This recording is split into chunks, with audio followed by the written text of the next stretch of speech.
Hello friends, super magic રસોઈમાં મિત્રો હું આપનું સ્વાગત કરું છું।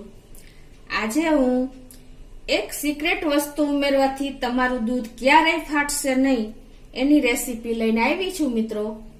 તો તમને મારો વિડીયો ચોક્કસ ગમશે તો ગમે તો લાઈક કરજો, શેર કરજો અને સબસ્ક્રાઇબ કરવાનું તો ભૂલતા જ નહીં।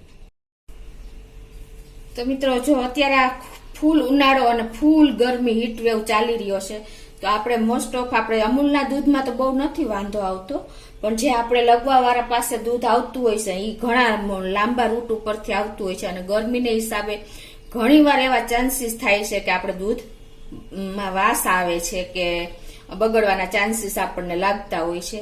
તો અત્યારે જો મારે આ ગરમી બહુ પડી રહી છે તો મારું દૂધમાં તમે જોઈ શકો છો જો કણી દેખાય છે અને થોડીક વાસ પણ આવે છે। તો એનું સોલ્યુશન હું તમને આજે બતાવું છું મિત્રો। આ દૂધ તમારું એક સિક્રેટ વસ્તુ જે હું બતાવું છું ને એ તમે નાખશો ને એટલે તમારું દૂધ ગરમ કરશો ને તો પણ ફાટશે નહીં ને બગડશે નહીં। એટલે આ સમયમાં આપણે દૂધ બહુ કોસ્ટલી હોય છે મિત્રો, મળતું પણ નથી હોતું ઘણી વખત, તો અને અમુક લોકોને પોસાતું પણ નથી, તો એના માટે આ બેસ્ટ સોલ્યુશન છે મિત્રો। તો એમાં શું કરવાનું છે તો આપણે જો એના માટે આપણે આ જે સરસવનું તેલ આવે છે જેને આપણે મસ્ટર્ડ ઓઇલ કહીએ છીએ અને ગુજરાતી લોકો આપણે રાઈનું તેલ કહીએ છીએ, બરાબર। આ રાઈનું તેલ તમારે 1 લીટર કે 2 લીટર જે દૂધ હોય ને એમાં તમારે ખાલી અડધી ચમચી જ લેવાની છે, જો આટલું જ। તમને આમાં તેલ નાખવાથી તમને એમ લાગતું હશે કે વાસ આવશે કે આ સેજ સ્મેલ આવશે અલગ જાતની કે દૂધમાં નહીં ભાવે, એવું કોઈ તમને વાંધો નહીં આવે મિત્રો। ખાલી તમારે અડધી ચમચી રાઈનું તેલ એટલે કે સરસવનું તેલ તમારે દૂધમાં નાખી દેવાનું અને પછી એને એકદમ તમારે મિક્સ કરી દેવાનું। ઉપર તેલ ન દેખાય ને ત્યાં સુધી તમારે આને મિક્સ કરવાનું છે। તમે ચમચીથી કરો કે વિસ્કરથી કરો, આ રીતે તમારે એકદમ સરસ મિક્સ કરી લેવાનું છે।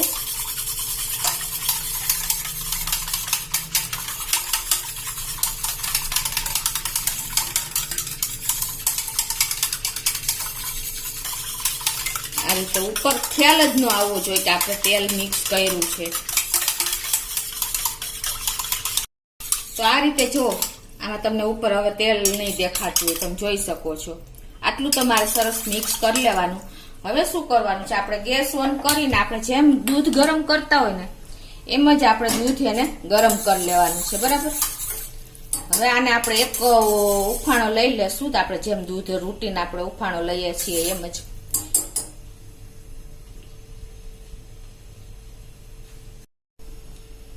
તો મિત્રો જો આપણા દૂધમાં ઉફાણો પણ આવી ગયો જો તમે, અને આપણું દૂધ ફાટ્યું પણ નથી એટલે કે બગડ્યું પણ નથી, તમે જોઈ શકો છો।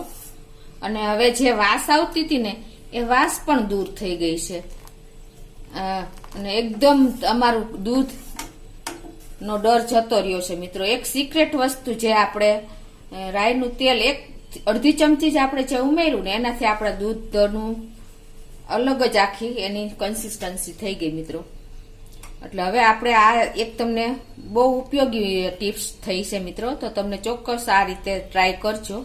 હવે હું તમને અત્યારે આ દૂધ હવે ઠંડુ થાય ને એટલે તમારે ફ્રીજમાં મૂકી દેવાનું, તમારું દૂધ ક્યારેય બગડશે નહીં। જો તમારે આવા ક્યારેય પણ ચાન્સીસ હોય ને બગડવાના કે વાસ આવતી હોય ત્યારે તમે આ રીતે અડધી ચમચી રાઈનું તેલ નાખી દેવાનું મિત્રો અને ગરમ કરી લેવાનું। તો હવે હું તમને બીજી ટિપ્સ બતાવવા જઈ રહી છું।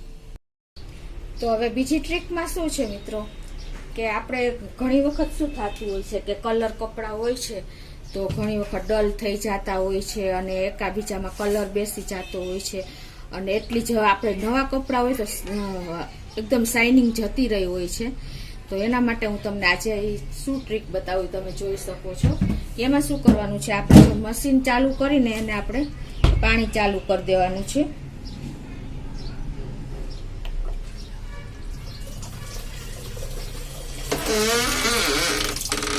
આ રીતે તમારે પાણી અંદર મિક્સ કરી દેવાનું છે પેલા, પછી તમારે આમાં ક્વોન્ટિટી પ્રમાણે જે રીતે તમારે પાણી હોય ને એ પ્રમાણે પાવડર નાખવાનો છે કપડા પ્રમાણે। અત્યારે હું જો 1 ચમચી પાવડર નાખું છું, 1 થી 2 ચમચી જેવો. અને એમાં હું અત્યારે બેકિંગ પાવડર નાખું છું, અડધી ચમચી જેવો, અડધી ચમચીથી પણ ઓછો એવો. આ બંને તમે મિક્સ કરશો અને પછી તમારે આને મિક્સ કરી દેવાનું છે મશીન ચાલુ કરીને. આ રીતે ઓટોમેટિક છે એટલે હું તમને ખુલ્લું રાખીને નહીં બતાવી શકું, નહીતર બંધ થઈ જશે.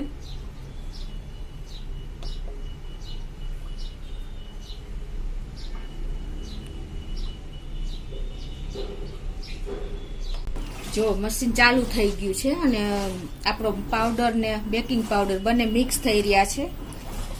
આવી રીતે મિક્સ થઈ જાય ને પછી તમારે એમાં આપણે જે કપડા નાખવાના હોય ને એ નાખી દેવાના. આ રીતે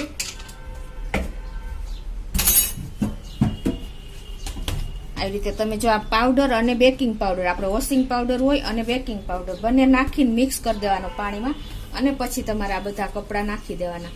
તો શું થશે મિત્રો કે તમારા કપડાની શાઇનિંગ પણ એટલી સરસ આવશે, કપડા ડલ નહીં થાય, પ્લસ તમારા કપડામાં એકાબીજામાં કલર પણ નહીં બેસે, અને એકદમ સરસ તમારા કપડાનું રિઝલ્ટ તમને મળી રહેશે મિત્રો. આ ટ્રીક પણ આપણે લેડીઝ લોકોને ખૂબ ઉપયોગી થશે મિત્રો. એટલી સરસ કામ લાગે છે મિત્રો. ઘણી વખત આપણને ટેન્શન હોય છે કે આપણે કપડાં નાખીશું તો આપણને ગમતા નથી મશીનના કપડાં અને એકદમ ડલ થઈ જાય છે, તો એના માટે આ બેસ્ટ સોલ્યુશન છે મિત્રો. તમને ચોક્કસ આ ટ્રીક પણ ગમી હશે. તો હવે હું જો આ રીતે નાખીને તમને ચાલુ કરી દઉં છું મશીન.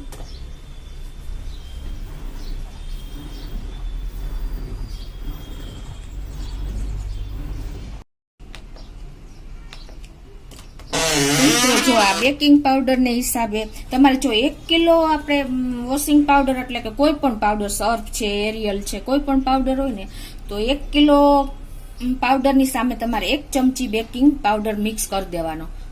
પરમેનન્ટલી તમારે ક્યારેય વાંધો નહીં આવે, તમે દરરોજ આપણે પાવડરમાં મિક્સ નહીં કરવું પડે.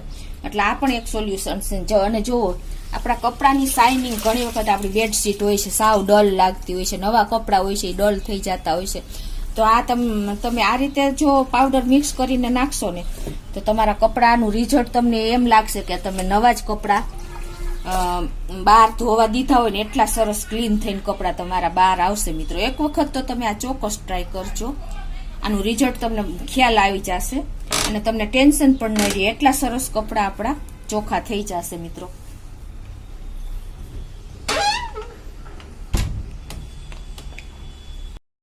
તો મિત્રો તમને મેં આ દૂધની અને કપડા વોશિંગ મશીનની 2 ટ્રીક બતાવી છે મિત્રો.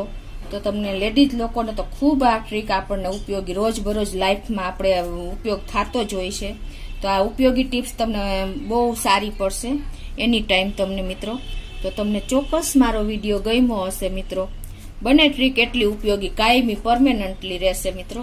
તો તમને ચોક્કસ ગમ્યું હશે તો ગમે તો લાઈક કરજો, શેર કરજો અને સબસ્ક્રાઈબ કરવાનું તો ભૂલતા જ નહીં.